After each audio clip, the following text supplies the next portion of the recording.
आज हम अंतर्राष्ट्रीय राजनीति, मिडिल ईस्ट के सुलगते कूटनीतिक मैदान और वैश्विक व्यापार की रीढ़ कहे जाने वाले समुद्री मार्गों से जुड़ी एक ऐसी बेहद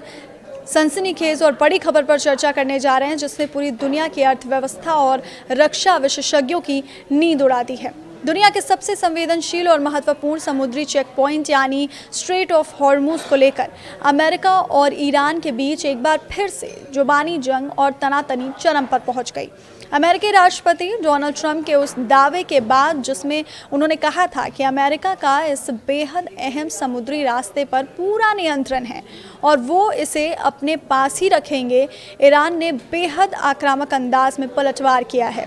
ईरान की तरफ से साफ कह दिया गया कि हॉर्मुज अभी भी बंद है और जब तक तेहरान की शर्तें नहीं मानी जाती इस रास्ते को दोबारा नहीं खोला जाएगा। इस पूरे विवाद की शुरुआत तब हुई जब अमेरिकी राष्ट्रपति डोनाल्ड ट्रंप ने अपने social media platform truth social पर यह सनसनीखेज बयान जारी किया कि अमेरिका के पास स्ट्रेट ऑफ हॉर्मुज पर पूरा नियंत्रण है और उन्हें लगता है कि वो इसे अपने पास ही रखेंगे। इस बयान के जवाब में ईरान के पर्शियन स्ट्रेट गल्फ अथॉरिटी ने सोशल मीडिया प्लेटफॉर्म एक्स पर तीखी प्रतिक्रिया देते हुए ये कहा कि अमेरिकी अधिकारियों के ये दावे और बार बार की जा रही पोस्ट की हॉर्मुज अब बंद नहीं है, ज़मीनी हकीकत को नहीं बदल सकते। ईरान का ये स्पष्ट कहना कि स्ट्रेट ऑफ हॉर्मुज अभी भी पूरी तरह से बंद है और जब तक ईरान की तमाम शर्तें स्वीकार नहीं की जाती इसे किसी भी कीमत पर दोबारा नहीं खोला जाएगा।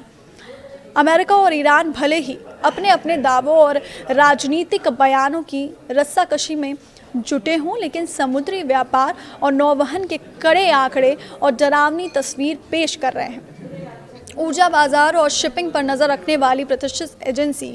केपलर के आंकड़ों के मुताबिक हाल ही में 5 दिन के औसत में रोज़ाना महज 13 जहाज ही स्ट्रेट ऑफ हॉर्मुज से गुजर पाए हैं। यह आंकड़ा 12 मई के बाद से सबसे निचले स्तर के बिल्कुल करीब है।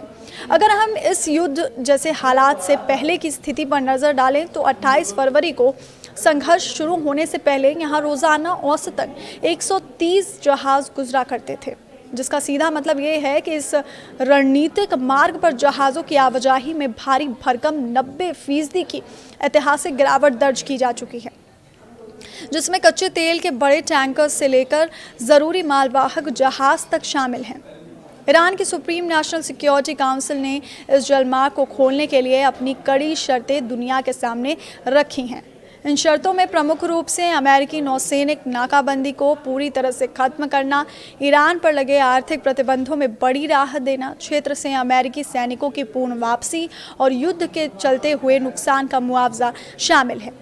इसके साथ ही मीडिया में चल रही उन तमाम खबरों को भी ईरान ने सिरे से खारिज कर दिया है जिनमें ओमान की मध्यस्थता से इस रास्ते के जल्द खुलने का दावा किया जा रहा था।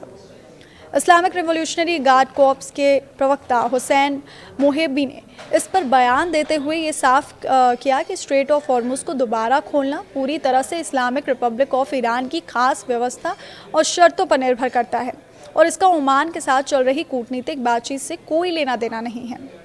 अगर हम इस पूरे तनाव के इतिहास को खंगालें तो इस साल जून के महीने में दोनों देशों के बीच एक अंतरिम समझौता हुआ था जिसके तहत सभी मोर्चों पर सैन्य कार्रवाई को तत्काल और स्थायी रूप से समाप्त करने की बात हुई थी, लेकिन ये नाजुक समझौता ज़्यादा दिनों तक नहीं टिक पाया। अमेरिकी राष्ट्रपति ट्रंप ने 7 जुलाई को इससे खत्म घोषित कर दिया था,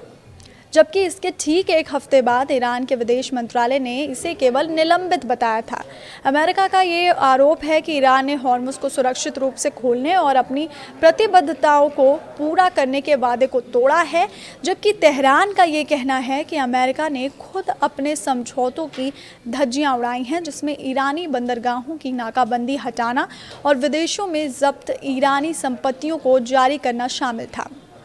बहरहाल दुनिया के पेट्रोलियम व्यापार और ऊर्जा सुरक्षा के लिहाज से सबसे अहम माने जाने वाले इस रास्ते पर जारी एक घमासान आने वाले दिनों में वैश्विक अर्थव्यवस्था के लिए एक बड़ा संकट बन सकता है।